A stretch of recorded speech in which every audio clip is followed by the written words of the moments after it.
ஒரு சிறிய கிராமத்தில் மினி புலி என்ற குட்டி புலி வாழ்ந்து வந்தது. அது எப்போதும் விளையாடிக் கொண்டே இருக்கும். ஒரு நாள் காட்டில் நடந்து கொண்டிருந்தபோது மினி புலி ஒரு பழைய பையை கண்டது. அது பையை எடுத்து, இது யாருடையது என்று கேட்டவுடன் பை திடீரென, வணக்கம், நான் பேசும் பை. உனக்கு 3 சின்ன சின்ன ஆசைகள் நிறைவேற்றுவேன் என்று சொன்னது. மினி புலி ஆச்சரியத்தில், முதல் ஆசை, எனக்கு சுவையான லட்டு வேண்டும் என்றது. பை உடனே பூஃப் என்று சத்தமிட்டு 100 லட்டு விழுந்தது.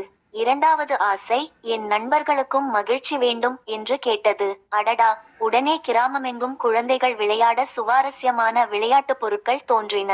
மூன்றாவது ஆசைக்கு மினி புலி சிந்தித்து, இந்த பையை மீண்டும் காட்டில் வையுங்கள், வேறு யாராவது நல்லவருக்கு உதவட்டும் என்றது. பை மகிழ்ச்சியுடன் மறைந்துவிட்டது. அதன் பிறகு மினி புலி கிராமத்தில் மகிழ்ச்சியை பகிர்ந்த குட்டி புலி என்று புகழ் பெற்றது. பாடம்: மகிழ்ச்சியை பகிர்ந்தால்தான் அது இரட்டிப்பாகும்.